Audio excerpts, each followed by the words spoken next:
গতকাল ভিয়েতনাম অনূর্ধ্ব 23 দলের বিপক্ষে বাংলাদেশ যে ম্যাচটি খেলেছিল হয়তোবা অনেকেরই সন্তুষ্ট হওয়ার কথা নয়, কারণ বাংলাদেশ প্রথমেই তাদের হেড কোচকে হারিয়েছে।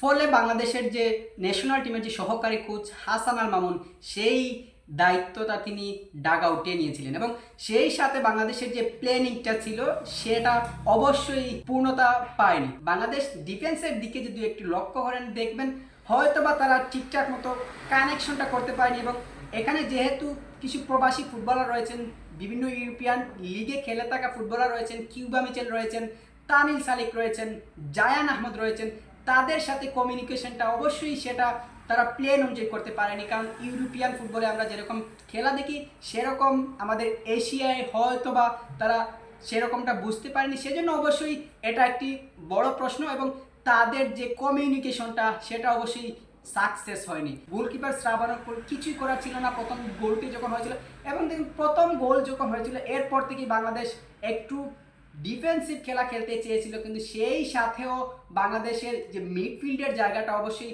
এখানে একটি ঘাটতি রয়েছে। সেটি অবশ্যই রিমন হোসেনকেই তারা টার্গেট করেছিল এবং ম্যাচের প্রথম থেকে শেষ পর্যন্ত তারা এই রিমনকেই প্রতিপক্ষ দুর্বলতা হিসেবে কাজে লাগিয়েছে এবং সেই প্ল্যান অনুযায়ী তারা অবশ্যই তারা সফল হয়েছে। দেখেন প্রথম যে গোলটি হয়েছিল অবশ্যই সেটি রিমন হুসাইনের যে দিকে ছিলেন তিনি ওই দিক থেকেই বাংলাদেশ এই ভুলটি হজম করতে হয়েছিল এবং সেই সাথে রিমন হুসাইনের কিছু ভুল ত্রুটিও রয়েছে।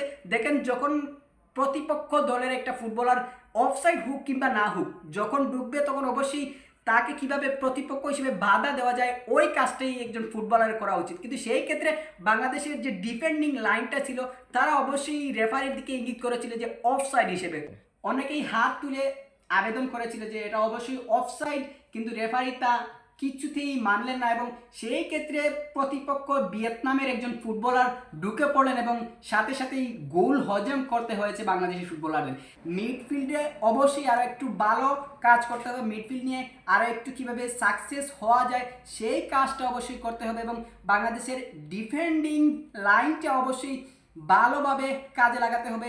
মেহেদী হাসান শ্রাবণের কাছ থেকে যে সেভগুলো যে দেখেছি সেটি অবশ্যই অবিশ্বাস্য আমরা বলবো এবং গোল ব্যবধান কমিয়ে রেখেছে এবং নেক্সট ম্যাচে অবশ্যই গোলকিপার মেহেদী হাসান শ্রাবণকে ভরসা করাই যায়, কারণ গত ম্যাচে তিনি যে পারফরমেন্স দেখিয়েছেন সেটা অবশ্যই ভালো একটি দিক এবং সেই সাথে মিডফিল্ড এবং ফরওয়ার্ডদেরকে নিয়েও কাজ করতে হবে। আমি অবশ্যই বলবো যে বাংলাদেশের প্রধান কোচ সাইফুল বারী টিটু তিনি আসেন ডাগ আউটে এবং সেই সাথে বাংলাদেশ ফুটবলারদের যে ফিটনেস এবং যে টেকনিক্যালি ফুটবল খেলা উচিত সেই দিকে একটু মনোযোগ রাখা।